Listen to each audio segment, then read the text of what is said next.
Namaste, selamat bertemu kembali dengan saya, Noviana Kusumawardhani, untuk membahas tentang Soul Guidance untuk bulan Januari tahun 2024. Tidak terasa waktu begitu cepat berlalu ya, sehingga sudah setahun lebih saya membuat Soul Guidance ini, hampir 2 tahun malah. Nah, kali ini kebetulan saya sedang di Jakarta, jadi saya tidak membawa kartu tarot saya, tetapi terima kasih dengan adanya teknologi, jadi saya sudah membuka melalui aplikasi, dan sebenarnya sama, ini hanya benda, ya. Jadi apapun itu bisa sebenarnya untuk membuat kita mendapat arahan dari alam semesta ini tentang apa yang terjadi dengan fenomena kosmik di alam semesta ini. Nah, untuk bulan Januari ini sungguh menarik karena sebenarnya secara energi seperti sebuah konklusi dari 1 tahun ya tentu saja, dan ini ada simbol, sebenarnya ada simbol the hangman ya, the hangman ya.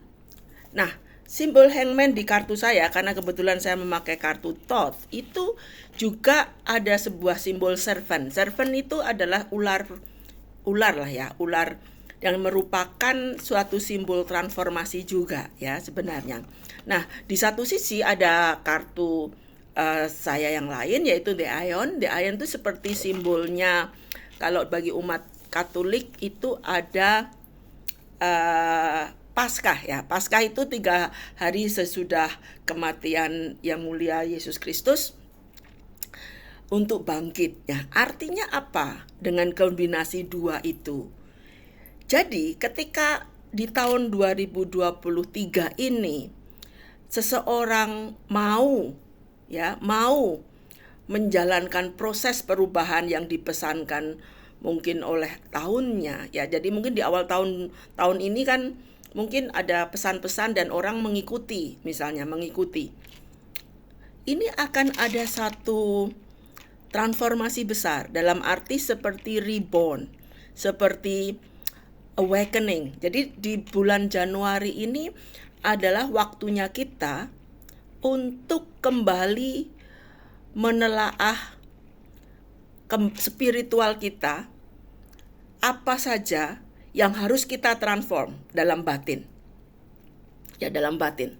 Karena begini, kalau kita ngomong soal materi, karena di sini ada Knight of Pentacles ya, atau kesatria bumi lah ya. Ini sebenarnya simbol kalau kita ngomong soal materi, soal pekerjaan, soal gaji, ini tidak ada isu.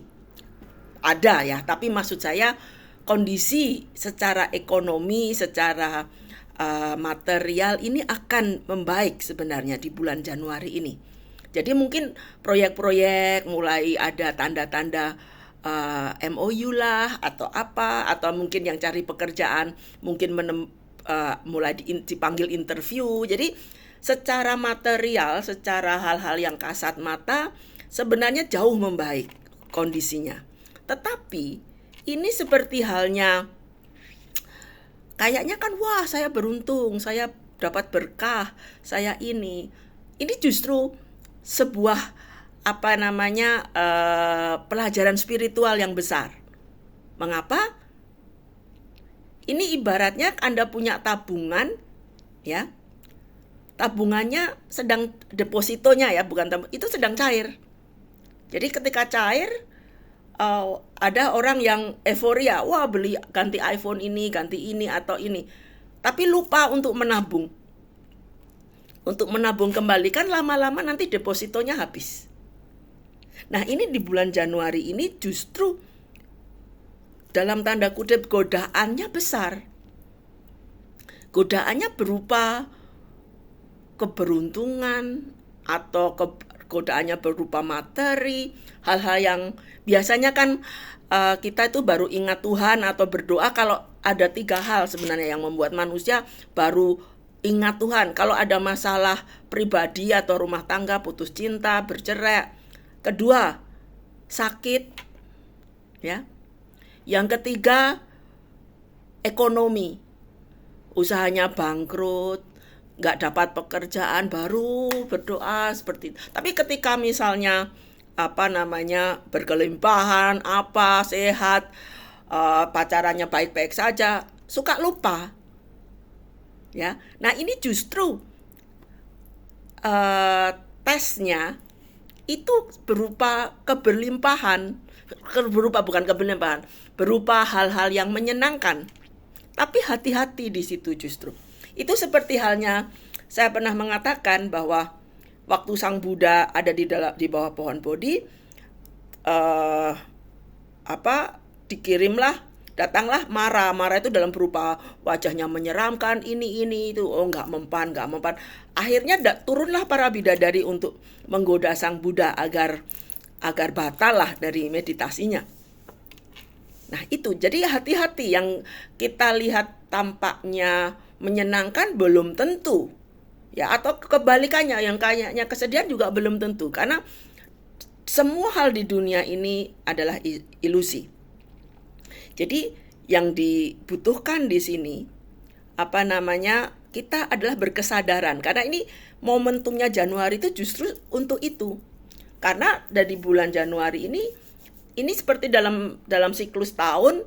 Kalau dalam tahun lunar, akhir tahunnya kan baru Januari, ya. Jadi ini untuk maju ke siklus berikutnya, ya. Jadi bagi teman-teman justru di bulan Januari itu jangan tersilap atau jangan merasa bahwa kayaknya keberlimpahan segala ini, wah saya sedang beruntung. Jangan, justru itu mungkin dalam tanda kutip ujian-ujian kehidupan kita, ya. Jadi ini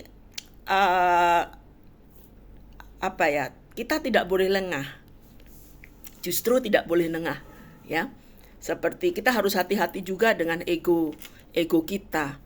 Ego kita ingin memiliki, ingin apa, jadi olah batin, ya. Jangan lupa di bulan Januari justru ketika keberuntungan atau hal-hal yang bersifat material itu datang dalam hidup kita, itu justru itu momentumnya. Jadi biasanya kan orang itu nunggu sisa baru sedekah gitu kan. Nah ini jangan. Begitu kita dapat rezeki bagus, kalau yang Kristen ya segera ambil 1/10-nya, kalau yang Islam ambil 2,5%-nya, segera berzakat atau apapun kebaikan yang ingin Anda lakukan, ya. Karena di bulan Januari ini istilahnya kalau di Islam justru ini seperti jembatan Shirathul Mustaqim, ya, yang kalau kita lengah sedikit saja kita justru kepleset dalam tanda kutip ke dalam neraka, ya. Nah, neraka itu kan di sini sebuah simbol, ya. Jadi pesan dari kartu tersebut, terutama di Hangman itu, kita harus berani mengubah sudut pandang kita dalam melihat segala sesuatunya. Jadi jangan berpikir kalau yang berupa kemalangan itu pasti malang, saya sial. Tidak. Kita harus tetap berprasangka baik terhadap Tuhan. Atau kita harus tetap yakin pada karma-karma kita. Jadi kalau kita sadar bahwa saya di kehidupan lampau atau itu saya melakukan banyak kesalahan, sehingga di kehidupan ini karma-karma buruk saya mulai berbuah berupa kehilangan pekerjaan, diputus pacar, atau sakit, atau apa. Ya, itu sebenarnya hanya buah karma kita sendiri. Semua hal di dunia ini kita sendiri yang menciptakan. Jadi bagaimana kita selalu sadar, kalau di orang Jawa bilang eling dan waspada. Semoga semua makhluk berbahagia, terbebas dari penderitaan. Namaste.